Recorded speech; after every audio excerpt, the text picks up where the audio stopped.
Injured labours थे, financially उतने strong नहीं थे, तो वो अगर मूवमेंट में आ रहे हैं तो उनकी फैमिली को सस्टेन कौन कराएगा, उनका खर्चा कौन देगा? ऐसे तो वो चले जाएंगे गरीब, क्योंकि भाई पेट का भूख है ना, वो कैसे मिटेगा, कुछ ना कुछ चाहिए ना। तो इनके फैमिलीज को सपोर्ट करने के लिए उन्होंने टॉलस्टॉय फॉर्म ज़्यादा इफेक्टिव रहा ना इन मूवमेंट पे। तो गांधी जी जब जनवरी 1915 में इंडिया आते हैं तो इसी सत्याग्रह को इंडिया में इस्तेमाल करते हैं। तो क्वेश्चन बनता है कि क्या गांधी जी ने सत्याग्रह का पहली बार इस्तेमाल इंडिया में ही किया था क्या, वो भी चंपारण में? तो नहीं। अगर गांधी जी के बारे में बोलेगा। हेलो एवरीवन, आज के वीडियो में हम देखेंगे गांधी जी के बारे में, क्योंकि पिछले वीडियो में हमने जो हमारा दो प्लेलिस्ट चल रहा है, एक तो हमारा बिहार स्पेशल के लिए और दूसरा हमारा इंडियन नेशनल मूवमेंट के लिए। तो इंडियन नेशनल मूवमेंट का ही ये जो उसी वीडियो का ये अगला पार्ट है, जहां हमने 1915-16 तक देख लिया था होम रूल लीग और लखनऊ सेशन के बारे में। तो अब हम देखेंगे गांधी जी के बारे में, गांधी जी की जो मूवमेंट से जुड़े हुए चीज़ें हैं वो हम देखेंगे आगे। और बिहार स्पेशल तो चल ही रहा है। तो देखिए, मैंने पहले ही बताया है, फिर से बता रहा हूँ कि हमारा बीपीएससी बिहार में हिस्ट्री से ज़्यादा बहुत ज़्यादा क्वेश्चन पूछते हैं, खासकर मॉडर्न से, ठीक है ना। तो अभी हम देखेंगे गांधी जी के बारे में। देखिए, गांधी जी के बारे में दो फेज में पढ़ेंगे। पहला उनका अर्ली फेज़ क्या था और दूसरा हमारा उनका मॉडर्न लेटर फेज़ क्या था। लेटर फेज़ जो है वो इंडिया के बारे में है, जब वो गांधी जी जनवरी 1915 में इंडिया आते हैं। लेकिन उसके पहले भी हमें देखना होगा, क्यों? क्योंकि बिहार के लिए स्पेशली तीन लोगों के बारे में बहुत डिटेल में पढ़ने के लिए कहा है मेंस में। अगर आप मेंस का सिलेबस देखोगे ना जीएस पेपर 1 में, तो उसमें लिखा है कि detail study on the personality of Gandhi, Tagore and Nehru. तो गांधी जी के बारे में, उनके बॉर्न से लेकर उनके डेथ तक, उनके लाइफ में क्या क्या हुआ था, ये हमें पढ़ना होगा, क्योंकि ये इंपॉर्टेंट है। सिलेबस में लिखा है तो पढ़ना ही पड़ेगा, कोई ऑप्शन है नहीं। देखिए, गांधी जी के बारे में पढ़ने से पहले हम देखेंगे इनके अर्ली लाइफ के बारे में। अर्ली लाइफ में 1869 में उनका वो बॉर्न हुए थे। 1888 में फिर वो चले गए लंदन लॉ करने, और जब लौट के आते हैं तो जाते हैं फिर साउथ अफ्रीका। तो हम बात करेंगे साउथ अफ्रीका से। देखिए, 1893 में वो जाते हैं साउथ अफ्रीका, किसे कहने पे? दादा अब्दुल्ला। याद रखिए, क्वेश्चन पूछता है कि गांधी जी साउथ अफ्रीका किसे कहने पे गए थे, तो वो गए थे दादा अब्दुल्ला। अब यहाँ पे जाते हैं तो वो कुछ चीज़ें देखते हैं। वो क्या कि वहाँ पे जो इंडियन कम्युनिटी है ना, जो कि अंग्रेज लेबर के तौर पे इंडिया से साउथ अफ्रीका ले गए थे, उनके खिलाफ काफ़ी रेशियल डिस्क्रिमिनेशन हो रहा था। तो उनके लिए इन्होंने, गांधी जी ने कुछ मूवमेंट वहाँ चलाया, कुछ एक्टिविटी लिया, वो हम देखेंगे। लेकिन पहले हम देखते हैं कि जो अंग्रेज मिली, जो हमारे इंडिया से साउथ अफ्रीका में जो इंडियन कम्युनिटी के लोगों को ले गए थे, वो कौन कौन थे, क्योंकि एग्जाम में या मेंस में लिखने के लिए आ जाता है। और इसी पॉइंट से ना, जब आप इंटरनेशनल रिलेशंस पढ़ोगे ना, इंडिया का नेबरिंग कंट्री से रिलेशन कैसा है, इंडिया का अलग अलग कॉन्टिनेंट में कैसा है रिलेशन, तो अफ्रीका कॉन्टिनेंट में हमारा है साउथ अफ्रीका। तो इंडिया साउथ अफ्रीका रिलेशन जब आप पढ़ोगे इंटरनेशनल रिलेशंस में, तो वहाँ पे आपको ये ही हिस्ट्री जो है ना, इस हिस्ट्री की नॉलेज आपको करंट का पूरा एक अच्छा खासा आइडिया आप कनेक्ट कर पाओगे। क्योंकि देखो, जब हमारा साउथ अफ्रीका से इंडिया से साउथ अफ्रीका में हमारे इंडियंस को ले गए लेबर के तौर पे, तो वही कम्युनिटी आज की डेट में काफ़ी ज़्यादा बढ़ गई है। जो डरबन जो है ना, वन ऑफ द लार्जेस्ट हम कह सकते हैं कि इंडियन डायस्पोरा इन साउथ अफ्रीका, डरबन में। अब डरबन में क्यों है वो आप देख लोगे इस वीडियो के ख़त्म होने के बाद। या ट्रांसवाल जो है ना, वहाँ भी तो देखिए, ये जो इंडिया से साउथ अफ्रीका कुछ लोग गए थे ना, वो कौन कौन से मेनली थे? तो मेनली वो थे साउथ इंडिया से, सेंट्रल इंडिया से और कुछ नॉर्थ इंडिया से, लेकिन मेनली साउथ इंडिया से। क्लियर है? अब इनमें से कौन से लोग थे? इनमें से वो लोग थे जो कि जिनको हम कहते थे एक्स इंडेंचर्ड लेबर्स, दूसरे थे मर्चेंट्स और तीसरे थे इंडेंचर्ड लेबर्स। तो देखिए, इंडेंचर्ड लेबर्स किनको बोलते हैं? इंडेंचर्ड लेबर का मतलब होता है वैसे लेबर जो कि कॉन्ट्रैक्ट बेसिस पे जा रहे हैं किसी थर्ड पार्टी के लिए। जब कॉन्ट्रैक्ट एक्सपायर होगा तो या तो उनको इंडिया आना होगा, या वहीं पे कुछ काम ढूंढना होगा, या उनको कॉन्ट्रैक्ट एक्सटेंड करना होगा। तो मेनली यही 3 कैटेगरी के लोग थे जो इंडिया से साउथ अफ्रीका गए थे, ठीक है ना। Indentured labours, merchants and x indentured labours. अब मर्चेंट्स की हम बात करें ना, तो मर्चेंट्स जो है ना, वो अपने मन से गए थे, अंग्रेज नहीं ले गए थे। अंग्रेजों को इन मर्चेंट्स ने पैसा दिया था कि हमें भी ले चलो। और वो कौन कौन थे? तो गुजरात के मेमन मुस्लिम्स और हिंदू, जो कि फाइनेंशियली स्ट्रॉन्ग थे, थोड़े पैसे वाले थे। तो ये भी चले गए कहाँ? अफ्रीका में। तो मेनली ये 3 लोग थे जो कि कहाँ गए थे? अफ्रीका में। अब इन 3 की जो हालत है ना, वो ख़राब हो गई थी वहाँ पे। काफ़ी ज़्यादा डिस्क्रिमिनेशन, राइट टू वोट नहीं था उनको वहाँ पे। रात को 9 बजे के बाद मूवमेंट या वो फ्रीली मूव नहीं कर सकते हैं। छुआछूत की बीमारी, उनके सैनिटरी कंडीशन, रहने की जो हालत थी, जो लोकेलिटी था, वो पूरा ही इनसैनिटरी था, यानी कि अनहाइजीनिक था वो। तो इनके इस कंडीशन को देखने के लिए गांधी जी ने वहाँ पे इन लोगों के लिए वहाँ पे कुछ स्टेप लिया है। तो हम वही देखते हैं। अब वो स्टेप को हम 2 भागों में पढ़ेंगे।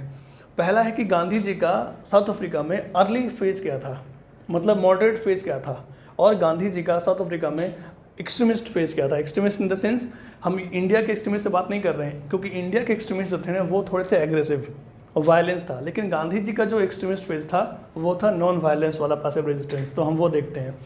तो गांधी जी के पूरे एक्टिविटी को हम दो भागों में बांटेंगे साउथ अफ्रीका में। पहला 1894 से लेके 1906 तक, या 1904 या 6 कह सकते हैं, और दूसरा होगा हमारा 1906 से 1914 तक। तो हम देखते हैं कि इस मॉडरेट फेज में गांधी जी ने क्या किया और गांधी जी ने इस फेज में क्या किया।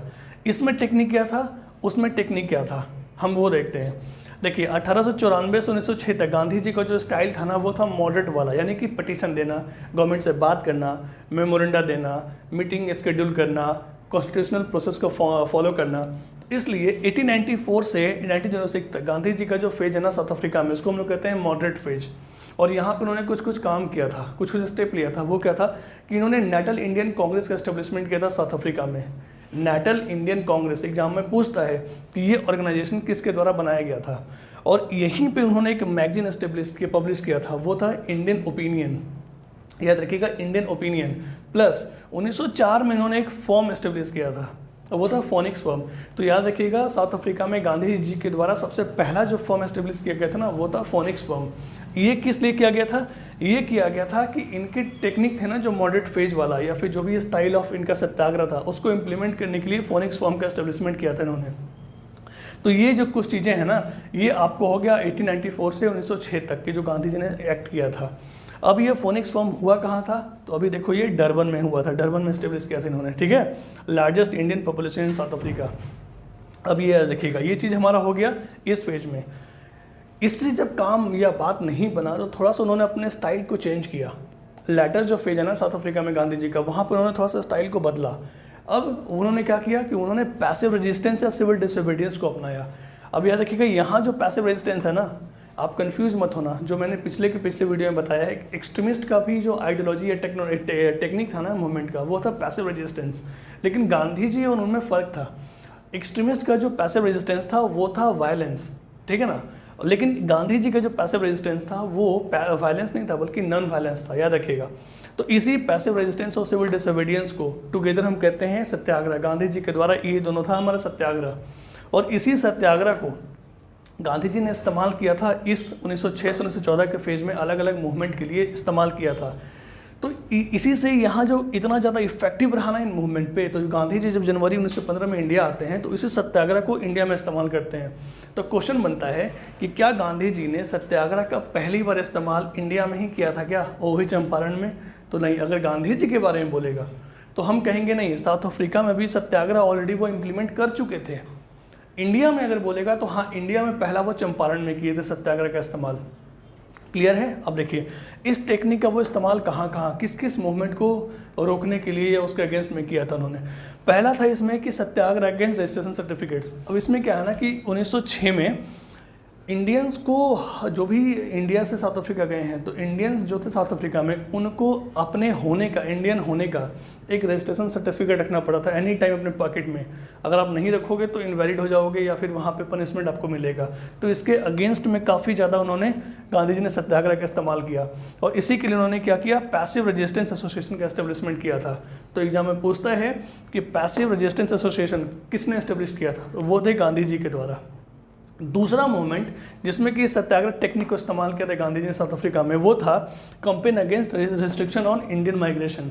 उस समय साउथ अफ्रीका में एक प्रोविंस से अलग प्रोविंस में जाने के लिए आपको एक मतलब वो प्रोहिबिशन था, यानी कि आप इंडियन जा नहीं सकते हो। तो इसी के अगेंस्ट में restriction in migration, free movement के लिए गांधी जी ने सत्याग्रह का इस्तेमाल किया था। फिर तीसरा था कि campaign against poll tax and invalidation of Indian marriages, यानी कि जो एक्स इंडेंचर्ड लेबर, जो इंडेंचर्ड लेबर थे, तो जब तक कॉन्ट्रैक्ट थे वो इंडेंचर्ड लेबर हैं, कॉन्ट्रैक्ट एक्सपायर हो गया तो वो क्या हो गया, एक्स इंडेंचर्ड लेबर। अब वो वहीं अफ्रीका में रहने का सोचें, अब वो अफ्रीका में रह रहे हैं तो उन पर टैक्स लगा दिया गवर्नमेंट ने। अब बोला कि 3 पाउंड आपको देना पड़ेगा, ठीक है ना, 3 pound on x indentured labours. दूसरा बात कि उन्होंने बोला कि इनवैलिडेशन ऑफ इंडियन मैरिजेज, जो इंडियंस वहाँ गए हैं तो स्वाभाविक सी बात है वो शादी भी कर रहे होंगे, बच्चे भी हो रहे होंगे। तो वहाँ की जो गवर्नमेंट ने बोला कि इंडियंस जो मैरिज कर रहे हैं अगर वो क्रिश्चियन रिचुअल्स के मुताबिक नहीं कर रहे हैं तो उस मैरिज को मानेंगे इनवैलिड। तो ऐसे में इसके सख्त खिलाफ हो गए हमारे गांधी जी, और यहाँ भी उन्होंने इस्तेमाल की इसी सत्याग्रह का। क्लियर है? तो इस सत्याग्रह का इस्तेमाल इन तीनों चीज़ के लिए वहाँ पे उन्होंने किया था। अब चूंकि ये मूवमेंट में इंडियंस काफ़ी उनका साथ दे रहे थे वहाँ पे। अब चूंकि गांधी जी थे बहुत फाइनेंशियली स्ट्रॉन्ग थे, उनके फादर थे मिनिस्टर दीवान, ठीक है ना, तो वो तो पैसे वाले थे। लेकिन बाकी जो इनके साथ लोग आए हैं वो क्या थे, मजदूर, इंडेंचर्ड लेबर थे, लेबरर्स थे, फाइनेंशियली उतने स्ट्रॉन्ग नहीं थे। तो वो अगर मूवमेंट में आ रहे हैं तो उनकी फैमिली को सस्टेन कौन कराएगा, उनका खर्चा कौन देगा? ऐसे तो वो चले जाएंगे गरीब, क्योंकि भाई पेट का भूख है ना, वो कैसे मिटेगा, कुछ ना कुछ चाहिए ना। तो इनके फैमिलीज को सपोर्ट करने के लिए उन्होंने टॉल्स्टॉय फॉर्म एस्टेब्लिश किया था। क्लियर है? टॉल्स्टॉय फॉर्म 1910 में। तो 2 फॉर्म याद रखिएगा। सबसे पहला गांधी जी ने फॉर्म कौन सा किया था? फोनिक्स फॉर्म 1904 में, और दूसरा फॉर्म 1910 में टॉल्स्टॉय फॉर्म। दोनों का पर्पस अलग था। फोनिक्स फॉर्म क्या था? सत्याग्रह को इम्प्लीमेंट करने के लिए। लेकिन टॉल्स्टॉय फॉर्म क्या था? To resident families of satyagrahis के लिए, उनके जो भी सत्याग्रह में आ रहे हैं ना, उनके फैमिलीज को हेल्प करने के लिए, सस्टेन करने के लिए, लाइवलीहुड के लिए। इसलिए टॉल्स्टॉय फॉर्म का एस्टेब्लिशमेंट हुआ था। ये कहाँ हुआ था? ये डरबन में हुआ था। और ये कहाँ हुआ था? टॉल्स्टॉय फॉर्म कहाँ हुआ था? ये ट्रांसवाल जोहान्सबर्ग में हुआ था। क्लियर है? तो ये आपका हो गया कहाँ का? गांधी जी का अर्ली फेज के बारे में, जब उन्होंने साउथ अफ्रीका में बिताया था। अब जब ये होने के बाद 1914 तक हो गया पूरा ये। अब गांधी जी 1915 में इंडिया आते हैं। तो जनवरी 1915 में जब इंडिया आते हैं गांधी जी, तो इसीलिए इस दिन को इंडिया में मनाते हैं हर साल 9 जनवरी को प्रवासी भारतीय दिवस। याद रखिएगा। और एक चीज़ और नोट करने वाली बात है कि जब इंडियंस की हालत ख़राब थी ना साउथ अफ्रीका में, तो एक इंडियन लीडर थे इंडिया में जो उनके बिहाफ पे इंडिया में एक अवेयरनेस कर रहे थे, सपोर्ट इकट्ठा कर रहे थे। वो थे गोपाल कृष्ण गोखले। और जो बाद में यही गोपाल कृष्ण गोखले गांधी जी के पॉलिटिकल गुरु बनते हैं। क्लियर है? तो देखिए, ये मैंने आपको पूरा कवर किया गांधी जी के अर्ली लाइफ के बारे में। अब इसको स्टोरी के रूप में अगर आप सुने होंगे तो आई होप कि इसको रटने की ज़रूरत नहीं पड़ेगी आपको। क्लियर है? अब इसमें प्रीलिम्स के लिए कौन कौन सी इंपॉर्टेंट चीज़ें वो देखते हैं। पहला, गांधी जी किसके कहने पे अफ्रीका गए? दादा अब्दुल्ला। उसके बाद यहाँ पे गांधी जी जो एक्स इंडेंचर्ड लेबर्स, जो ये इंडेंचर्ड लेबर्स गए थे, वो किस पर्पस के लिए गए थे? तो शुगर प्लांटेशन के लिए अंग्रेज़ ले गए थे वहाँ। याद रखिएगा, शुगर प्लांटेशन। अगर वो ऑप्शन में आता है शुगर प्लांटेशन, वीट हो गया, या फिर राइस हो गया, या फिर रबर हो गया, तो आपको क्या मारना है? शुगर प्लांटेशन के लिए गए थे। फिर नेशनल इंडियन कांग्रेस जो है वो किसके द्वारा एस्टेब्लिश हुआ था? वो हुआ था गांधी जी के द्वारा। इंडियन ओपिनियन मैगजीन किसने एस्टेब्लिश किया था? वो गांधी जी ने किया था। कहाँ किया था? साउथ अफ्रीका में किया था। फोनिक्स फॉर्म किसने एस्टेब्लिश किया था 1904 में? गांधी जी ने किया था। किस लिए? सत्याग्रह के लिए। टॉल्स्टॉय फॉर्म किसने किया था एस्टेब्लिश? गांधी जी ने 1910 में। किसके लिए किया था? सत्याग्रही फैमिली को सस्टेन करने के लिए, उनको लाइवलीहुड देने के लिए, जीवन यापन के लिए, कुछ करने के लिए। गांधी जी इंडिया में कब आए? तो 9 जनवरी 1915 को याद रखिएगा। 9 जनवरी या फिर सिंपल जनवरी 1915 को याद रखिएगा। गांधी जी इंडिया आए। क्लियर है? तो ये आई होप कि ये चीज़ें मैंने पूरा कवर किया है। तो अब जो नेक्स्ट हम शुरू करेंगे वो हमारा होगा गांधी जी का इंडिया में क्या होगा। जब गांधी जी इंडिया में आ गए तो Indian phase of Gandhi ji हम देखेंगे, later phase of Gandhi ji. ठीक है? तब तक वीडियो देखिए, क्वेश्चंस बनाइए, अगर कुछ डाउट हो तो पूछिएगा। ठीक है? वीडियो देखने के लिए शुक्रिया। वीडियो को शेयर कीजिए, लोगों तक पहुंचाइए और इस चैनल को ग्रो करने में हेल्प कीजिए। Thanks for watching. Have a nice day.